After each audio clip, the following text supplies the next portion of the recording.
C'est incroyable. On peut voir le bébé. Chacun des triplés est dans son propre sac amniotique et se développe de manière complètement indépendante des autres. Une petite oreille visible ici.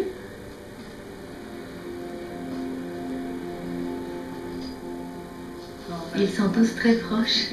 Ils sont très très rapprochés. Pour parvenir à ce stade, les triplés ont déjà dû surmonter des obstacles importants. Regarde. Et le passage d'une cellule à deux n'a pas été l'un des moindres.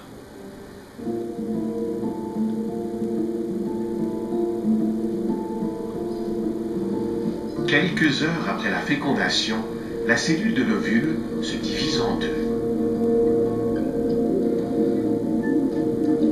Ces deux cellules se divisent à leur tour, formant 4 cellules, puis 8, 16, et ainsi de suite. Mais ce n'est pas si simple. Il y a 70% d'échecs durant les 6 premiers jours, avant que la femme ne sache qu'elle est enceinte.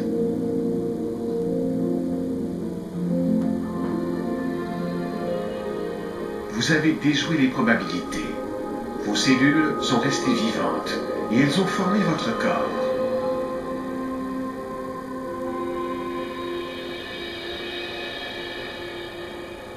Parfois, et c'est assez rare, l'embryon devient 2 êtres humains.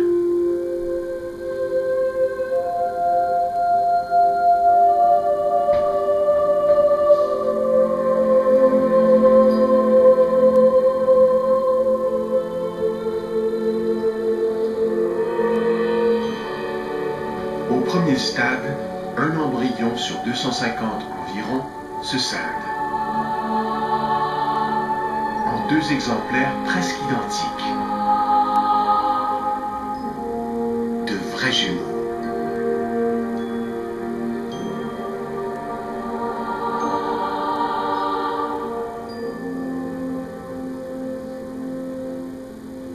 Prête? Oui. Allez-y.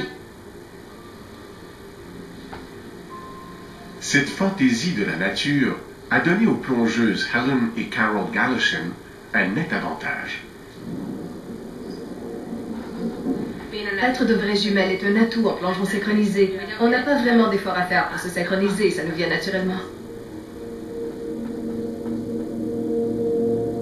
Les jumelles ont commencé leur vie au sein d'un seul ovule fécondé.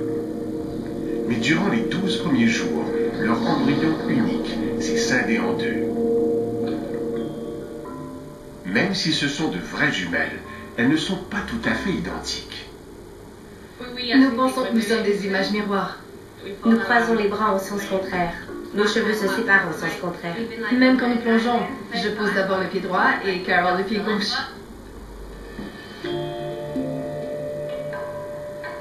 Les vraies jumelles proviennent d'un seul ovule Qui s'est scindé en 2 et les fausses jumelles de 2 ovules.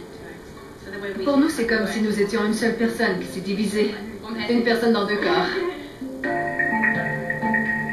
Le fait d'être de vrais jumeaux a certes ses avantages. Mais le devenir comporte aussi des risques. Il arrive parfois que l'embryon ne se scinde pas complètement.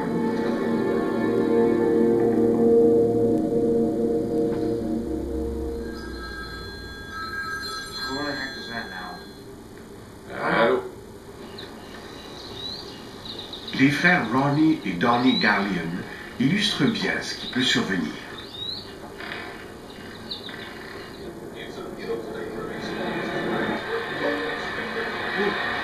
Tout a lancé. Ces grands amateurs de baseball sont les plus vieux jumeaux joints à la naissance.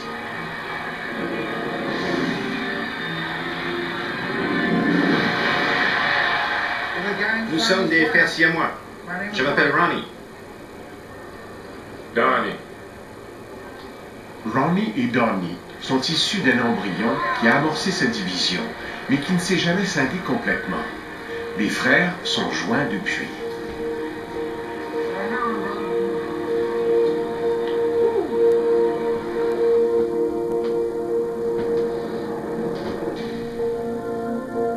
Les scientifiques commencent tout juste à comprendre ce qui se passe alors.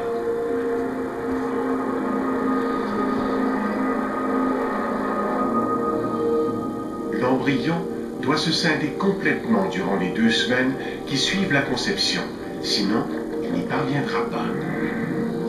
Ce n'est pas un problème génétique. Ce qui est arrivé à Ronnie et à Donnie aurait pu survenir à n'importe qui. Les endroits par lesquels Ronnie et Donnie sont joints ont été déterminés par les cellules de l'embryon qui sont restées en contact.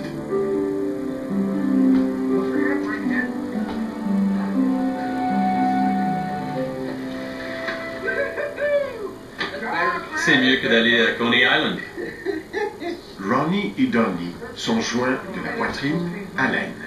Chacun a son propre cœur, son foie, son estomac, ses bras et ses jambes. Mais ils doivent partager un rectum, une vessie et un pénis. Leur vie entière dépend du travail d'équipe. Excuse-moi. Mon pied et le pied de mon frère. Ça s'appelle des jambes, fiston. Et c'est sa main et ceci la mienne. Bras. Bras. De même de l'autre côté. Et notre nombril de ce côté. Il n'y en a qu'un.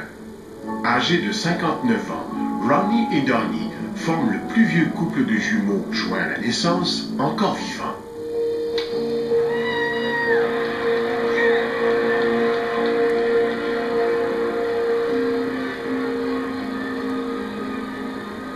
Ils sont décidément extraordinaires. Mais quand on prend conscience des étapes de la formation du corps humain, on trouve remarquable que tout se passe bien aussi souvent.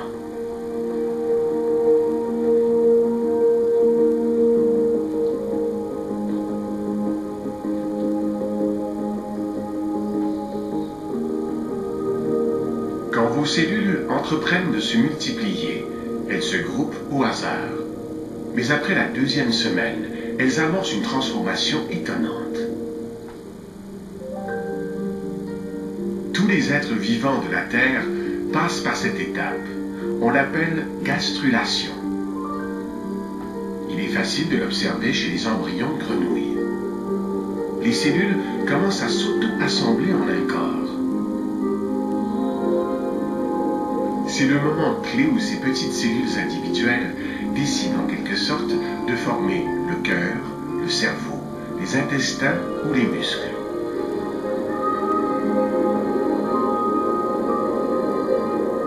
La vie s'élabore ainsi, avec une élégance merveilleuse.